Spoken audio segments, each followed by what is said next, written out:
So now let's dig into the Euthyphro itself. We have some background context, some ideas of what's going on in the general society at large. Let's look at the dialogue.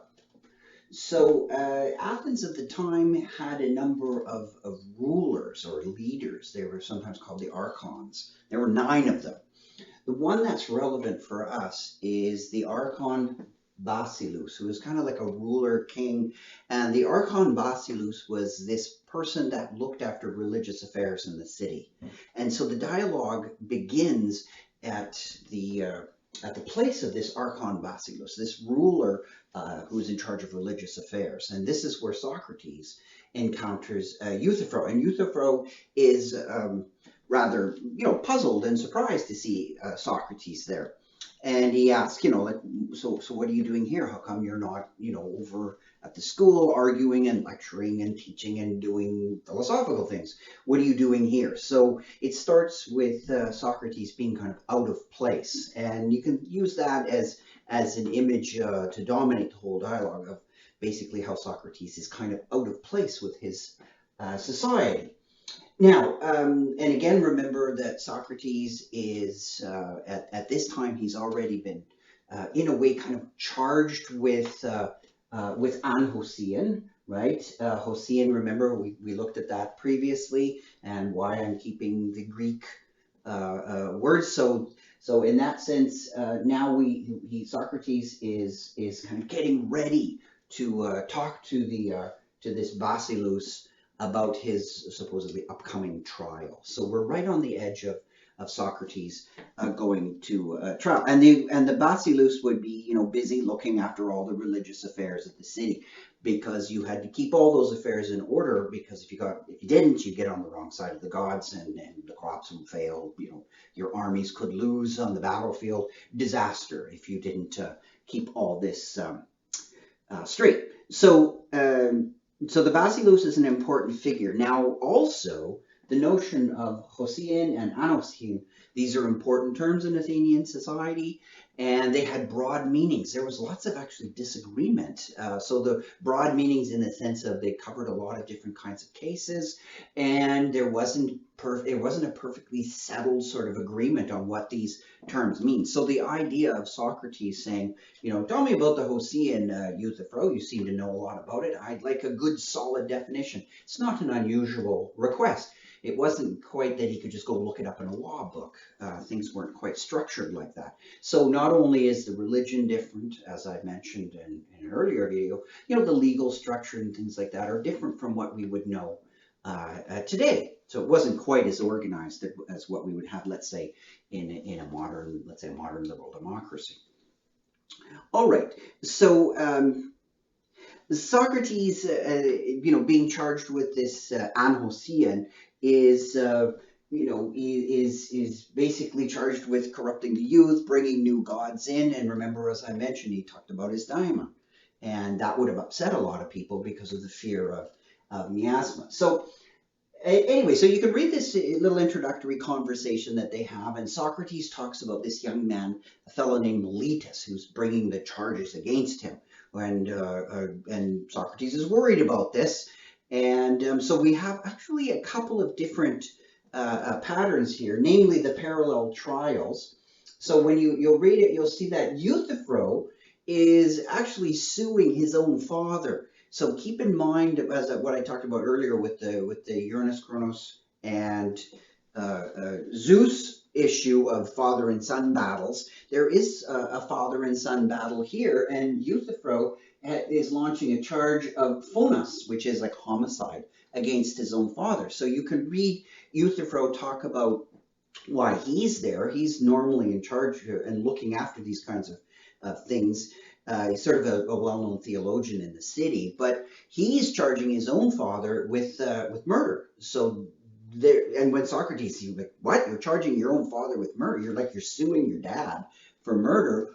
What happened?" So have a look. Euthyphro tells the story of what his father did to one of their servants.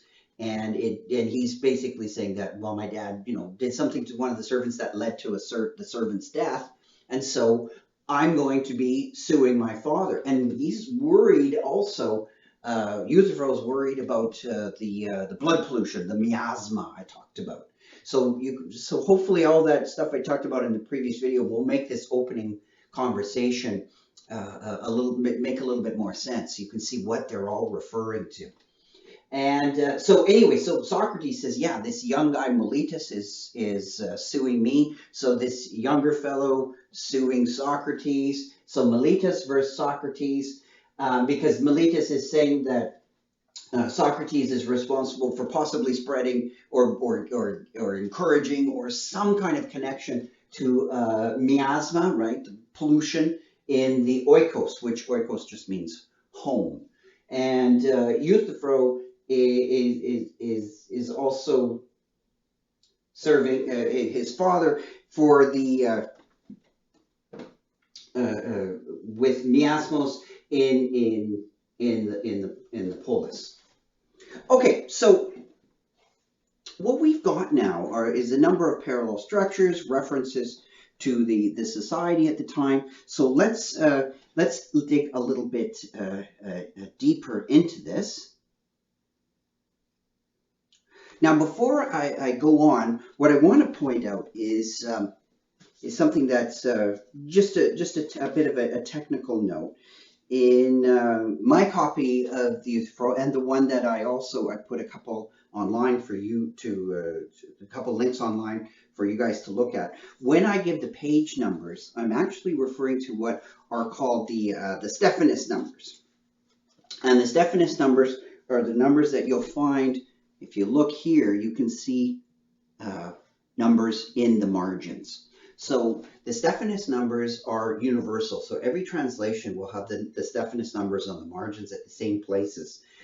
So the regular pagination, like the little number at the top or maybe at the bottom, that of course will vary, of course, from book to book and translation to translation. But the Stephanus numbers are universal. So when I put the numbers up on the board and I refer to page numbers, I'm referring to Stephanus numbers.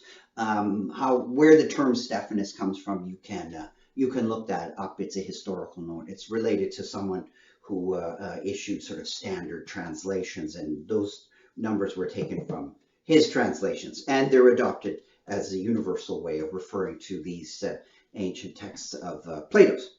So let's actually now, finally, with all this introduction, let's start a little bit and look at the dialogue itself. So Stephanus numbers 2 to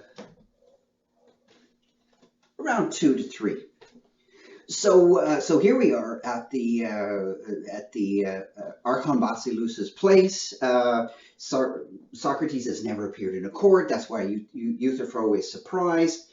And then they start talking a little bit about what's coming up. Socrates even praises this Miletus, this young fellow that is leading the charge against him. You know, he says some nice things about him. So Socrates, you know, is he sure? Is he uncertain of whether or not this charge of Anhoseion is going to stick? It's debatable, and it's debatable also whether or not Socrates is speaking sarcastically or ironically. It's difficult to judge. So you can have a look at the text and see for yourself what kind of attitude you think Socrates is displaying. But notice that Euthyphro seems quite familiar with Socrates and Socrates' work. And he's also pretty confident, as he says, Socrates, I think you'll be fine. I don't think you have to worry about this. And he's like puzzled, like why would Miletus, you know, Euthyphro's like, why would Miletus be going after you, Socrates? You're a good guy and whatnot. And so Socrates then starts to tell him the story of, well, you know, they're accusing me of corrupting the youth and inventing new gods. That's how I corrupt the youth. I'm sort of upsetting the religious established order. And we've seen that. He talks about his diamond. And indeed, that would have been upsetting to the established order of that time.